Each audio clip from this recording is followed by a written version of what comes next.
This video is here to explain every Chrono Ark mechanic a beginner needs to know. Your deck in this game doesn't work like a deck in Slay the Spire or most other card games. Rather than the cards belonging to you as in the player, they actually belong to the respective character on your team. So each character has their own set of cards, and it's only when you enter combat that they all get shuffled together into the team deck. It's important to keep track of whose skill is whose, because each skill will scale off of their owner's stats. Also, if one of your characters die mid-fight, their cards will immediately disappear from the team deck. Each character will have a fixed skill, which guarantees that you can consistently play that skill, but at the downside of having it cost 1 more mana.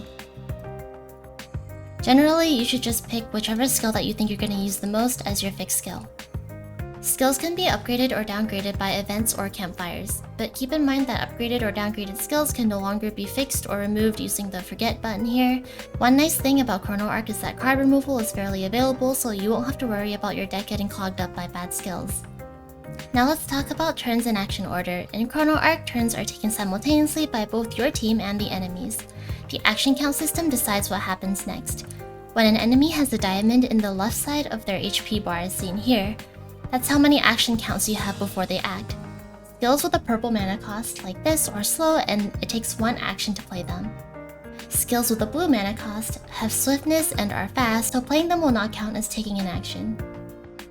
Now we have to talk about Overload. Overload is a mechanic that affects slow skills only. Every time a character plays a slow skill, the next slow skill that character will play will cost 1 more mana as seen here. Overload only resets on the start of the next turn or if you have some effect that specifically removes Overload. When counting out how much mana you need for line of play, make sure to keep Overload costs in mind or you'll find yourself misplaying. Before we move on, let's talk about the speed stat.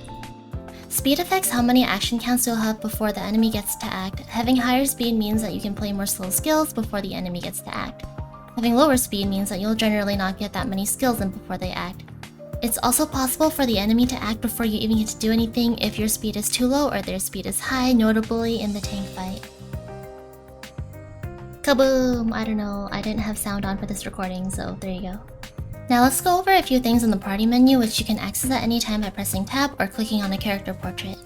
Here's your gold, which can be used to buy things at shops or used in some events. Your Soulstones are used to upgrade your max mana, add card draw, or level up your party. I want to highlight this card draw stat because it's actually kind of misleading.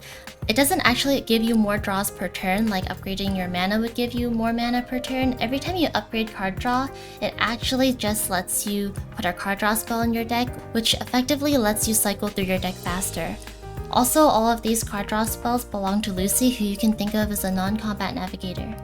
Your actual party members will have stats and levels. Leveling up a party member will grow their stats, and stat growth from leveling up is based on their role as far as I can tell. Also, character passives generally define their playstyle or core mechanic, but they aren't unlocked until you get them to level 2, but you should be able to do that by the end of stage 1-1.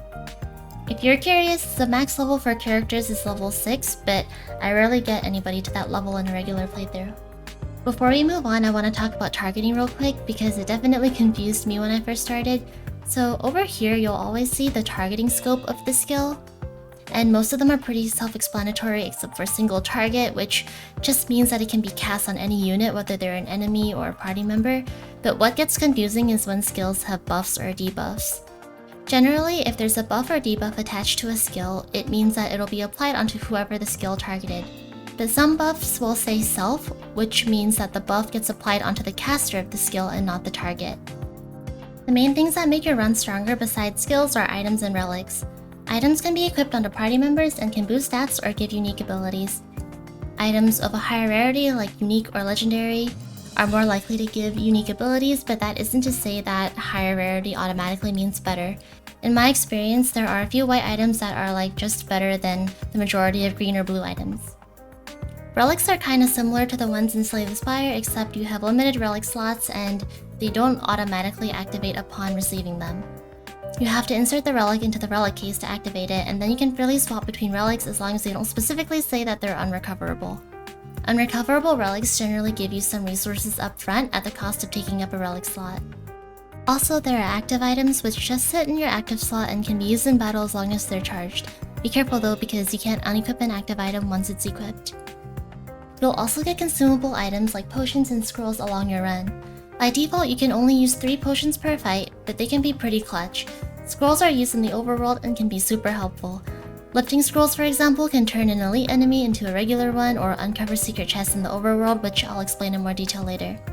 In expert mode, they aren't identified by default, but generally scrolls that get used instantly can't have a harmful effect.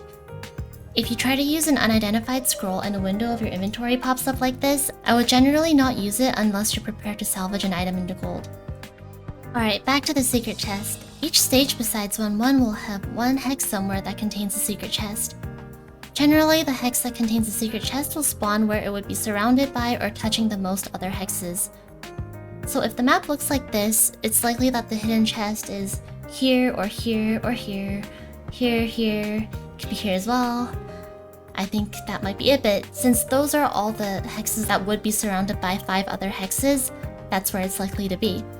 Also, the elite battle on this map appeared right here, and in my experience, the hidden chest hex is likely to be close to where the elite battle was. Once you think you know where a secret is, stand within 2 hexes of it, and then use a lifting scroll. If you hit it, the minimap will now indicate the uncovered hex like this. Each stage will also have a bunch of events, and they always look like this. By default, you can select between 2 events upon interacting with it. I think each stage has its own pool of events, so even if you pick or skip a certain event, it's possible to find it again in the next stage if it's part of that stage's event pool. Alright, last thing, elite battles. Elite fights can be denoted by the fog coming off of their minimap icon. Elite fights are generally just going to be a regular fight that you would otherwise run into on that stage, except one enemy in each wave. If there are multiple waves, will be an elite. There are a variety of elite classes that all make the enemy harder to deal with in some way, and defeating them drops extra post-combat rewards. If you're in an elite fight and you happen to have a lifting scroll in your inventory, the first skill that appears in your hand will be Lift Curse. Using this will turn the elite enemy into their normal version, but you'll miss out on the bonus reward. And that's all we have for this video, even though it already got really long. Anyways, see you in the next video where we'll be talking about combat-specific mechanics because, oh boy, there are a lot of them. Bye!